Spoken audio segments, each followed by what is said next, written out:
Estas palabras ya son parte de nuestro lenguaje cotidiano. Muchas veces las usamos para nombrar características personales, situaciones que nos hacen sufrir, errores que repetimos, actitudes que queremos cambiar. Estas palabras vienen del psicoanálisis. ¿Y qué es el psicoanálisis? Es una teoría para comprender el inconsciente y una terapia para superar nuestros problemas anímicos. El rol del analista entonces es ayudarnos a descubrir la raíz de esos problemas.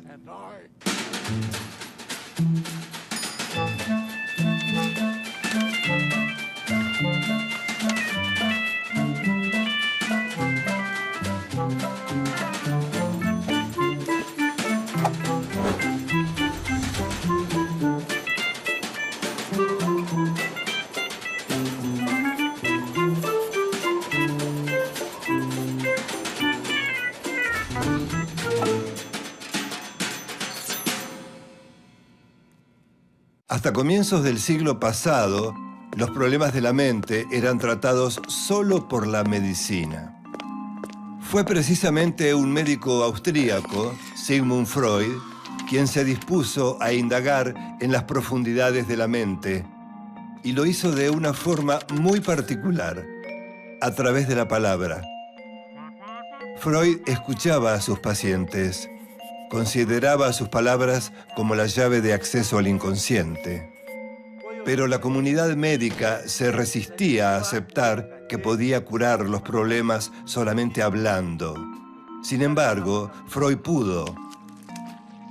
Los resultados fueron tan contundentes que no tuvieron más alternativa que aceptar al psicoanálisis como una especialidad de la medicina. Sin proponérselo, Freud impulsó una de las más sólidas revoluciones del siglo XX. Sigmund Freud nace en Freiberg, una ciudad que en 1856 pertenecía al Imperio Austrohúngaro. Sus padres eran comerciantes judíos y cuando él tenía 1 año se mudaron a Viena. El pequeño Siggy mostró desde muy temprano un gran interés por saber cómo funcionaba la mente humana. Estudió medicina, quería ser un científico y dedicarse a la neurofisiología. Sus primeras investigaciones se centraron en las células nerviosas y fueron decisivas para su futuro trabajo. Pero hacia 1890 había mucha resistencia para que los judíos ocuparan posiciones importantes en la academia. Freud decide entonces continuar como médico clínico en el Hospital General de Viena. La misma Viena por donde pocos años después pasaría otro muchacho cuyo nombre se convertiría en sinónimo del máximo horror de la humanidad. Sus conocimientos de neurología lo llevan primero a trabajar en la clínica psiquiátrica del prestigioso Dr. Meinert. Allí Freud se especializa en las enfermedades del sistema nervioso. Descubre que en la palabra están los principios fundamentales para llegar al inconsciente y así lograr una cura para aliviar los malestares de sus pacientes. Cuanto más se introducía en las profundidades de la psique del paciente, más se acercaba al origen de sus problemas. De esta manera, a través de sus interpretaciones, Freud ayudaba al paciente a poner en palabras lo que estaba en su inconsciente. Partía de una hipótesis. Todo lo que se vive en la niñez deja marcas profundas. De alguna forma, se graba en nuestro inconsciente sin que nos demos cuenta y determina nuestras conductas adultas. Cuando el paciente se da cuenta de cuáles son los orígenes de sus conflictos, puede empezar a cambiar las ideas que tiene sobre sí mismo.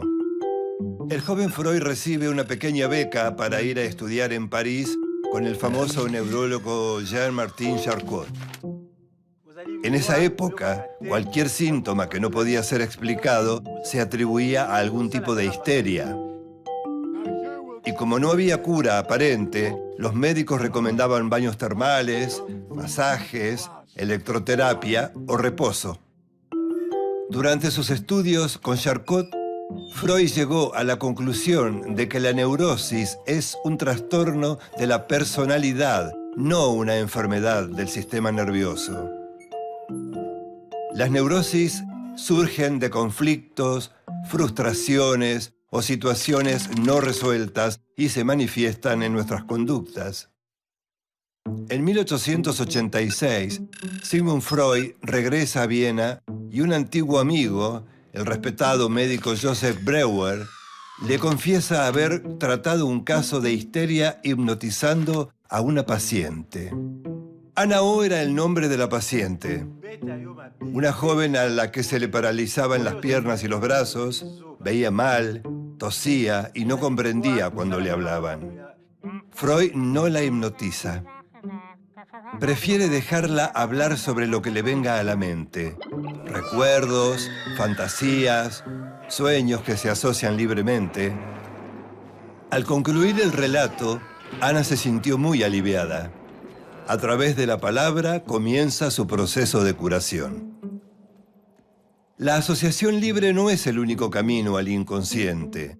Freud descubre que los sueños también expresan deseos no manifiestos. En 1896 escribe La interpretación de los sueños. En este estudio explica que a través de los sueños también es posible abordar cuestiones arraigadas en el inconsciente. Es decir, los sueños son otra de sus llaves de acceso. En 1905, Freud publica sus investigaciones en 3 ensayos de teoría sexual. Vinculó el goce con la sublimación. Los deseos sexuales son impulsos que buscan los primeros goces que tuvimos. Por eso Freud separa lo genital de lo sexual. Hombres y mujeres obtenemos placer sexual no solo de la estimulación de la zona genital. Todas las superficies del cuerpo son zonas erógenas. Las personas satisfacen parcialmente esos deseos en la vida sexual y en los sueños. Freud distingue entonces 3 etapas en el desarrollo psicosexual de cada uno. La primera etapa es la oral, cuando la mayor satisfacción del bebé se la da el alimento. Por lo tanto, el placer lo obtiene al succionar. Pero cuando la madre le retira el pecho, el bebé siente algo así como la expulsión del paraíso. El bebé entra en la segunda etapa. Freud considera que retener y soltar le causa placer. La tercera etapa aparece a los 3 o 4 años, cuando el niño o la niña descubren que llevando las manos a la zona genital obtienen placer. Comienza la curiosidad, la angustia y la confusión que provocan las diferencias entre la anatomía sexual del varón y de la niña. Entre los 5 y 6 años, el niño entra en la fase del complejo de Edipo. Los sentimientos del niño hacia la madre y de la niña hacia el padre entran en pugna. Sienten por ellos amor y celos, rivalidad y dependencia. Esos sentimientos incidirán en la formación de su carácter, en su diferenciación y orientación sexual. La teoría de la sexualidad desarrollada por Freud lo hizo famoso, pero no por las razones que él hubiera deseado. Él buscaba hacer un aporte a la comprensión de la represión. Durante la Primera Guerra Mundial siguió buscando respuestas a un conflicto neurótico de base: lo que deseamos versus lo que hacemos. Freud dijo que todas nuestras conductas estaban al servicio de reducir esta tensión. Postuló un nuevo modelo dinámico de la psique. El ello reúne nuestros impulsos primarios. La mente de un bebé es fundamentalmente ello. Al empezar a darse cuenta de algunas cosas, una parte del ello abstracto del bebé empieza a crear su yo. Freud adjudica al yo varias funciones. Primero, puede actuar como una guía ante la realidad. También es un inhibidor de un impulso inconsciente que lo convierte en un mecanismo de defensa. El super-yo es la mirada de los padres por encima de la propia. La Primera Guerra Mundial pareció una prueba terrible para la conciencia moral. Cuando terminó, Freud dijo que una cosa es moralidad y otra conciencia moral, demostrando que su teoría del yo también se podía aplicar al inconsciente y a los comportamientos de la sociedad.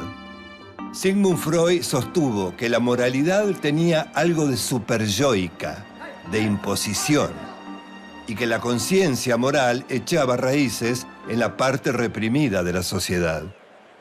Cuando la población dejaba de pensar por sí misma y depositaba su guía en un único líder, un superyo grupal se imponía sobre el yo. En 1933, mientras los nazis quemaban sus libros y los de muchos grandes pensadores modernos, Freud todavía pensaba que la civilización había avanzado. Se equivocaba. Si no hubiera huido de Alemania a Londres, los nazis lo habrían enviado a un campo de concentración e incinerado como a millones de judíos, incluidas sus propias hermanas. Sus ideas despertaban resistencia en círculos médicos, científicos, religiosos y políticos, pero al mismo tiempo generaban líneas psicoanalíticas distintas a las suyas. Fue admirado, resistido y cuestionado en proporciones iguales. Y dejó una importante herencia en sucesores como Carl Jung, Alfred Adler y Melanie Klein, entre otros. Una de sus discípulas más reconocidas fue la misma Anna Freud, su hija menor, quien desde muy joven se convirtió en su asistente personal. Cuando en 1923 a Freud le diagnostican un cáncer en el paladar, Anna se vuelve también su enfermera y representante oficial. Con los años, el padecimiento psíquico se independizó de la medicina y millares de médicos estudiaron al psicoanálisis y abrieron sus consultorios. El psicoanálisis se volvió parte central de la cultura de Occidente en el siglo XX, atravesando en gran medida todos los aspectos más importantes de nuestras vidas. Influyó en la crianza, la educación, la publicidad, los movimientos sociales, en la creación del feminismo, en las luchas contra el racismo, en la política, en la aceptación de la diversidad genérica y en todas las artes. Sigmund Freud continuó trabajando y escribiendo en Londres hasta el día de su muerte, el 23 de septiembre de 1939.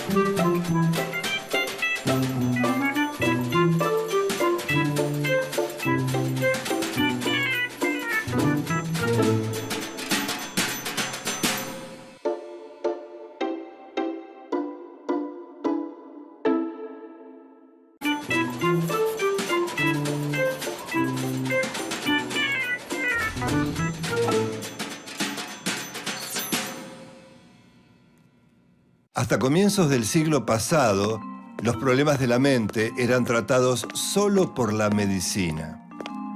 Fue precisamente... ¿Y qué es el psicoanálisis? Es una teoría para comprender el inconsciente y una terapia para superar nuestros problemas anímicos. El rol del analista, entonces, es ayudarnos a descubrir la raíz de esos problemas. Estas palabras ya son parte de nuestro lenguaje cotidiano. Muchas veces las usamos para nombrar características personales, situaciones que nos hacen sufrir, errores que repetimos, actitudes que queremos cambiar. Estas palabras vienen del psicoanálisis.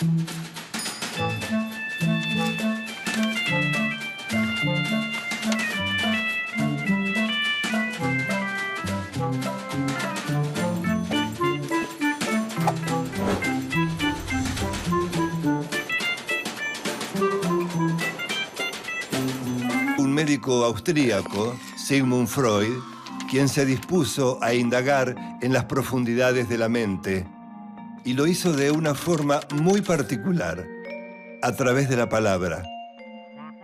Freud escuchaba a sus pacientes, consideraba